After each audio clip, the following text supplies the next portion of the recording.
this class and next class, we're going to talk about cryptography. All the materials in these two classes have been adapted with permission from James Hamblin. He's a professor at another community college. Okay, so how do we protect the security of the messages we send? It's a really important issue in the information age. What are some instances where you send information that you hope is secure? Yep. Paying bills online, sure.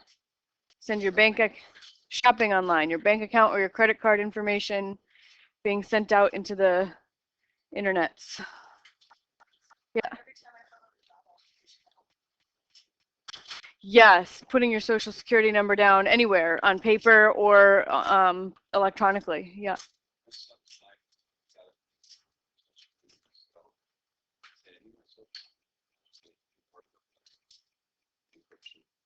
Oh, cool. Oh, that's a good idea. Yeah. So you have your own, you've come up with your own encryption method so you can send each other important information. That's great. Yeah. Great. Okay, yeah. So we have lots of important reason that we hope our information can be secure. So basically, it's largely impossible to prevent messages from being intercepted. The internet is a free reign, right? Pretty much anyone can get access to anything. We can't keep the people from reading our messages, from seeing things that we send. So what we do is we try to disguise the things that we send so that the message can only make sense to the intended recipient. And this process is called encryption, the process of disguising a message. Decryption is the reverse process, taking that disguised message and translating it back to regular old English. A cipher is a rule for disguising a message. It has to be reversible because if you disguise the message and it looks like a bunch of jumble and then send it to someone, they have to be able to read the jumble, right? If you can't get back to what it originally said, then it's worthless, right? So we want our ciphers, that's rules, that are simple enough to use regularly, so it won't take us forever to encrypt our messages, but that can't be easily decrypted by someone who doesn't know the rule. So it has to be simple enough to use often and quickly, but complex enough that it's hard to break. So we're going to start with one of the simplest ciphers. It's called the Caesar cipher, named after Julius Caesar, who used it to communicate with his generals. You take the letters of your message and change them according to this rule. Each letter is replaced by the letter that is 3 places later in the alphabet. So A would go to B, C, D, and B would go to E, and C would go to F. And then when you get to the end, right, after W has gone to Z, then you say, well, X would go to Y, Z, you wrap back around and it goes to A. Does that make sense? Okay. So we typically omit spaces and other punctuation when you're encoding a message because knowing the lengths of words and where the punctuation goes are big clues to decrypting the message, right? Like if you saw apostrophe one letter, you would know that that letter is encoding an S. So we usually leave out all the punctuation and the spaces. So to help us do problems that involve the Caesar cipher or other shift ciphers, right? So the Caesar cipher is an example of a shift cipher. And Caesar used 3 spaces, but you could choose any number of spaces to shift the alphabet. You could go 5 to the right or 7 to the left. You just shift in any way you want. Okay. So in order to help us do that, you use the cutouts that you made from page 3. So who has them with you? So I can demonstrate. Very nice. Okay, so you choose one of these to be your real alphabet and one to be your encrypted alphabet. Okay. So let the really long one be your encryption, right? That's why there's two, because sometimes you have to wrap back around. So the long one, this is your encryption. The short one is the real alphabet. So if you're going to shift everything 3 down, you take your short one, you just move it so that A lines up with D, and then you have all the rest of the letters lined up, right? So you can do any shift this way. I don't, just tear it out. Or you can write the alphabet over and over again. It'll work. So if I wanted to shift 5, I would line A up with F, and then you'd have the whole rest of the alphabet all lined up. So this is just a handy little coder/decoder to do shift ciphers.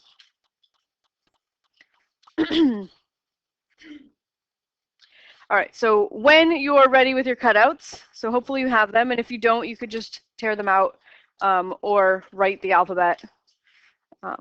I want you to encode the message "attack at daybreak" using the Caesar cipher. Okay? Shift everything 3 letters to the right, and write your answer below. Okay, so I'm trying to encode "attack at daybreak," right? So this is in English, right? So when I encrypt something, that means that the result is going to look like garbage. That's the whole point. I'm trying to disguise the message. Okay, so I have my alphabet, that's the real alphabet, that's the short one, the real one, and then you line it up with the encrypted alphabet. So line it up so that in the real alphabet, A lines up with D. And then all the rest of the letters will be lined up properly. Okay, so attack at daybreak, A becomes D, T becomes W, and then A becomes D, C goes to F, and K goes to N, at, so we have D, T goes to W, Y goes to B. Oops, sorry, what am I doing? That's attack at, and then daybreak. So D goes to G, A goes to D, Y goes to B, B goes to E, R goes to U, E goes to H, A goes to D, and K goes to N. Is that what everybody got? Okay. When you're encrypting, it's hard to know if you made a mistake because the result is supposed to be unreadable, right? When you're decrypting, it's easy to tell if you did it right because when the result should be a readable message, right? But this, it's hard to tell if you made a mistake. So usually I give you the answers so that you can check, unless it's the test. Okay, so to make messages more readable, we often split the message into blocks of equal length. So I'm going to use blocks of length 4 to rewrite my encoded message. So that is, I'm going to put a space after every 4th letter.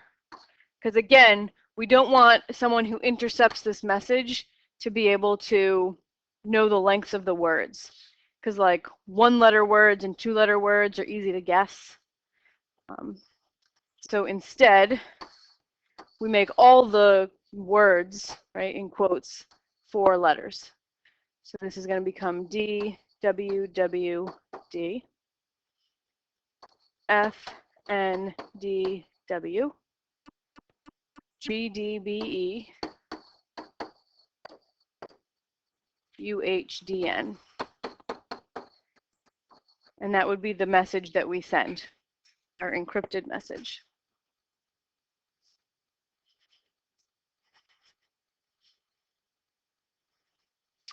So to decode a message using the Caesar cipher, you go backwards, the three steps in the alphabet. So you would take your strips of alphabet, keep it lined up just the way you did, right? So your short one is the real alphabet and your long one is the encrypted. In the real, line up A with D, real to encrypted, but then read backwards. Go from the encrypted side to the real side. Okay. So see if you can decrypt this message that I've put up here. And you'll know if you're doing it right because right now it's junk. When you decrypt it, you should get an actual message. So to decode, you have to go back 3 places in the alphabet. So that means that D is going to decode to what letter? A. Yeah. So go backwards 3 in the alphabet. So if I use this little table I made for myself, what I have is an encrypted message. So I go from the encrypted letter back to the real letter. So D goes to A. And then it was O is next, right? So O goes back to L. And it comes out to A, L, L, W, O, R, K, A, N, D, N, O, P, L, A, Y. So what does it say? All work and no play. Yeah. So part of the difficulty of decryption is the grouping of the letters. I made 5, all of my words in quotes when I encrypted it 5 letters. So when you decrypt it, they come out in 5-letter chunks, and you have to find the word breaks. Okay. So it says all work and no play. So the Caesar cipher and all substitution ciphers, so all shift ciphers, are examples of a substitution cipher. So each letter of the message is replaced by another letter according to some consistent rule, right? With the Caesar cipher, that rule is replace A with D and B with E, and we have this consistent rule.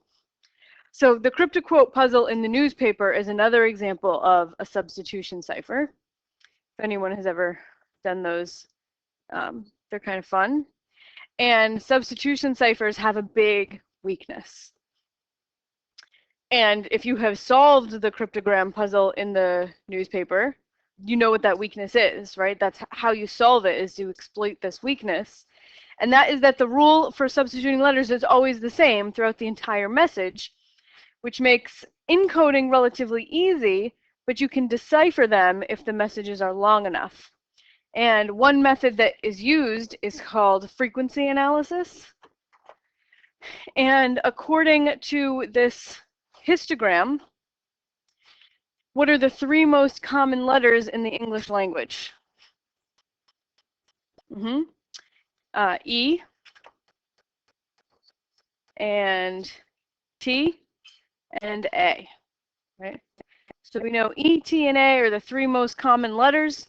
So you go through your encrypted message and you count what letter is showing up the most frequently. And then you would say, well, that letter is probably the letter E. And then you can use an educated guess and check system to decrypt the whole message.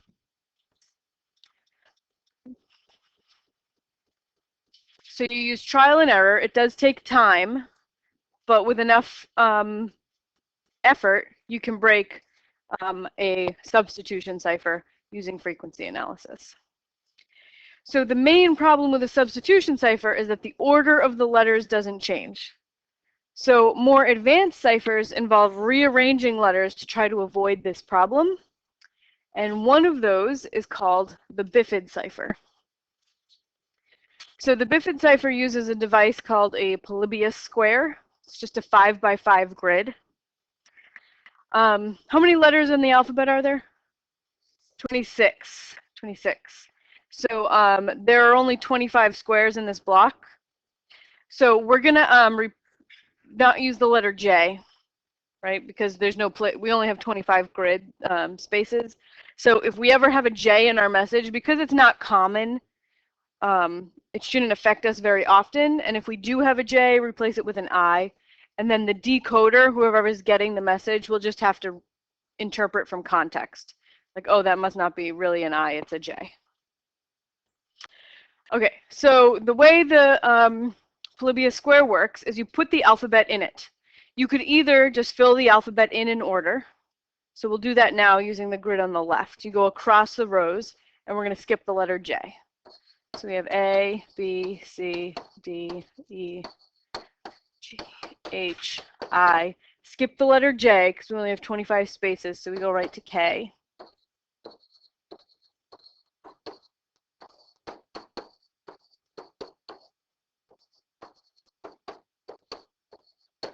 Okay, so we've got our Libya Square that's just a straight alphabet.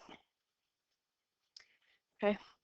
Or we could create a square based on a keyword, any keyword we choose, and whoever you're sending your message to would need to know the keyword in order to recreate the square. Okay, so when you're creating a Libya Square based on a keyword, you start by putting in the letters of the keyword going across, and then fill in the rest of the alphabet. Just be careful not to duplicate any letters. So if I want to create a Libya Square based on the keyword confidential, I would write the keyword confidential across the top, never repeating letters, so it might not actually read confidential, and then fill in the rest of the alphabet. So I would do C, O, N, F, I, D, E, right? But the next letter in the word confidential is N, and I've already put an N in the Libya Square, so I'm going to skip it. Then, so I go to T, and then the next letter would be I, but I already have an I, so I skip it and I go to A, L. Okay, so I put in the letters of the word confidential, leaving out any duplicates, and then I fill in the rest of the alphabet, leaving out any duplicates, right? Any letter that's already in there, I don't write down again. So I already have an A, so I'm going to start with B. I already have C and D and E and F, so the next letter I write is G. And then H, I already have I. I always skip J, so I go to K. I already have an L, so I go to M. I already have an N and an O, so I go to P, Q, R, S. I already have T, go to U, V, W, X, Y, and Z. Now, if Z ends up outside of the box, or you have a blank box when you're done, you know you made a mistake and you either left out a letter or wrote a letter twice. All right, so that's how you fill out the Libya Square. And the question is, how do you use the Libya Square to actually encode a message?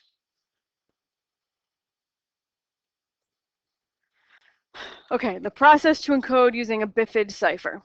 A is create a Libya Square using a keyword. I just told you how to do that.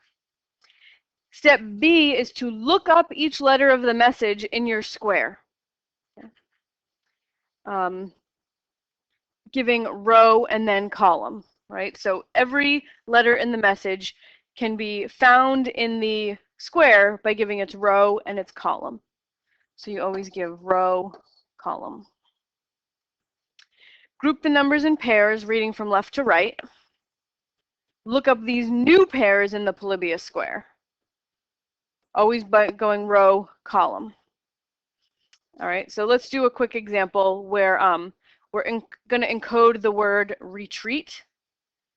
And I already have the Libya Square set up that we just wrote using the keyword confidential.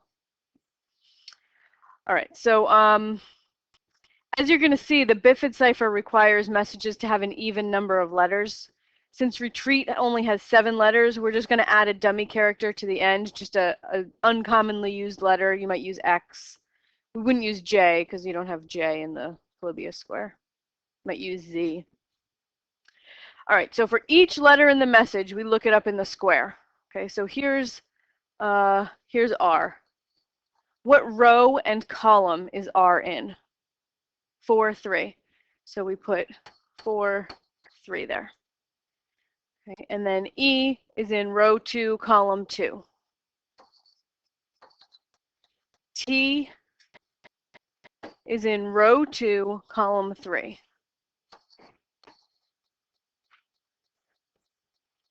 So these are rows, columns. R, I already looked that up, that's 4, 3, 2, 2. A is in 2, 4. T, 2, 3, and X, 5, 3. Okay, so that is, after you make the square, that's the next step. Look up each letter, give its row and its column. Okay, so next, you're going to read these letters off in the numbers off in pairs, but instead of up and down, instead of using 4, 3, 2, 2, 2, 3, so instead of using the pairs that are naturally there up and down, read them off in pairs from left to right.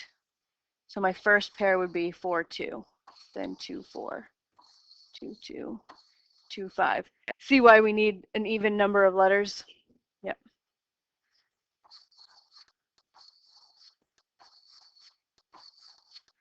Okay, so then we look up each of those pairs in the square, and our message, retreat, is going to end up unreadable. We won't know what it says, right? So 4, 2 is the letter Q. So this is, again, row column. Always go row column with Bifid. 2, 4 is the letter A. 2, 2 is E. 2, 5 is L. 3, 2 is G. 3, 3 is H. 2, 4 is A. And 3, 3 is H.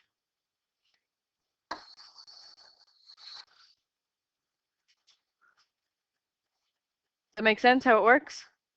Okay, so what's great about this is that if I write the original message underneath, you can see why this method is an improvement on a substitution cipher, because letters that repeat don't always get encoded as the same letter.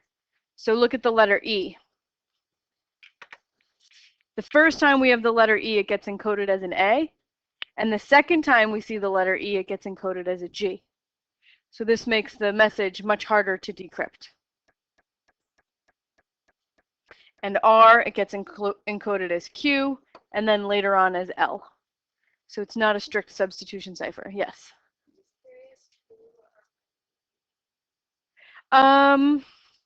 This particular one, Bifid, I believe, is a name. And I think I might. Okay, so Bifid is not a substitution cipher, right? Because each letter does not always get encoded as the same letter. All right, so to decode what you were just saying, to decode a message, you reverse the process, right? Look up each letter in the Libya Square, writing down the row and the column, but write them from left to right. Then you cut it in half and take the right half and put it under the left half and read down. Okay. You're like, okay, sure. All right, we'll do an example. You'll see it. Okay, so here's an encoded message.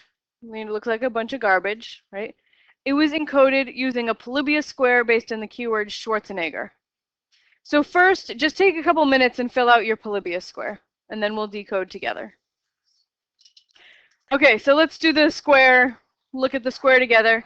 So you start writing Schwarzenegger, S-C-H-W-A-R-Z, right? No repeats so far. E-N, still no repeats. But then we repeat E, so we leave that out. And then you go to G, and then we've already done E and R. So that's covers 2 lines, Schwarzenegger. All right, then you have to start putting in the letters of the alphabet that do not already show up. So we have B, D, we already have E, go to F, we already have G, so you go to I, you never put in J, we go to K, L, M, we already have N, O, P, Q, we already have R, we already have S, so you go to T, U, V, we already have W, so you go X, Y, and we already have Z, right? So it should end on Y. So there's our Libya Square. Now I want to decode this message here. So Schwarzenegger is only used to create the square, right? What I'm decoding is this stuff that looks like unreadable garbage, right? So we look up each letter, and I'm going to write the row column left to right. Okay, so when I encoded, I wrote row column up down, right? Now I'm going to write them left to right because that's how it ended up when I was encoding. So I'm going to write them left to right. So S is 1, 1. A is 1, 5. It's okay. Do you understand where they're coming from? Did you do it backwards? Column row. Oh, okay. Sure, no problem. So S is right here, so it's 1, 1. And then A is right here. It's in row 1, column 5. So I'm just writing them left to right. And then W, that is in row 1, column 4. And I'm going to run out of room if I keep writing them this far apart. 1, 1. A is 1, 5. 1, 4. 1, 5. B is 3, 1.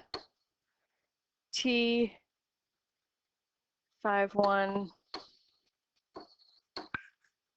Go ahead. You have them done?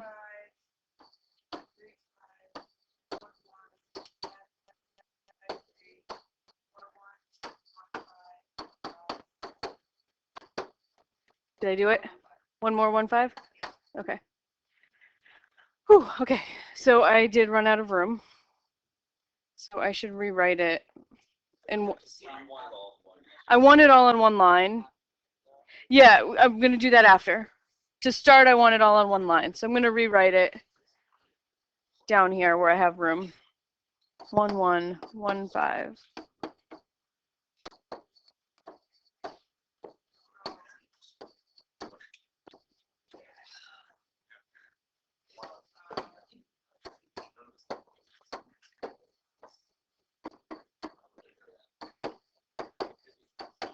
Okay, so now I want to take my message and cut it in half, and I'm going to take the right half and rewrite it underneath the left half.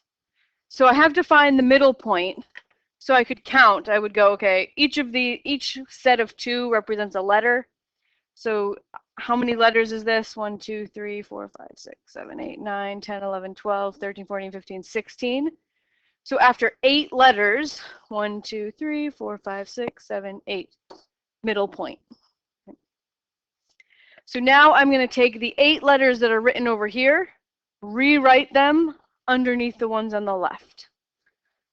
So I'm just going to rewrite them under here. So this is going to be 3, 5, 1, 1, 5, 1, 5, 3, 4, 1, 1, 5, 1, 5, 1, 5.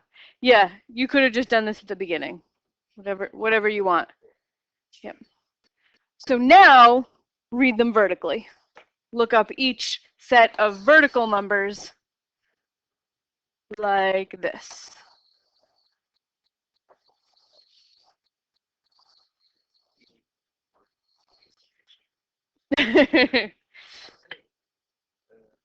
Okay, so 1, 3 is H. 1, 5 is A. 1, 1 is S. 5, 1 is T. 1, 5 is A. I can't believe you went there. 4, 1 is L. All right, you guys finish. Okay, what's the message say? Hasta la vista, baby.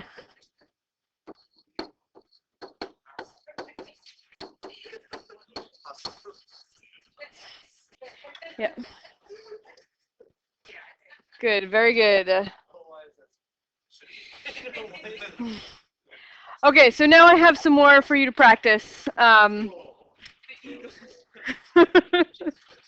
So I want you to know that on page 3 of your packet are blank copies of the Libya Squares, the 5x5 grid, so you don't have to draw them over and over. So I'm going to have you work on these. The first couple are shift ciphers, and then we have Bifid, which is the Libya Square, Encode and Decode. There's some selected answers, because when you're decoding, you should be able to know if you did it right, because you should get a message that makes sense. And before I let you start working on that, I just want to point out learning objectives for this class. Your reading is in Wikipedia, so you're not in the book. And this topic isn't in the book. So your homework is finish the assignment and then do these problems from the packet. All of this is your homework. All of this.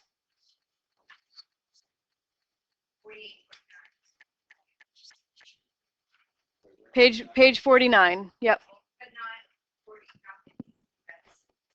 Page 50 is the start of the next class. Yeah, so just page 49 in the packet is your homework. Okay. So before you start that, work on this activity, encrypting and decrypting, using the two methods we learned today.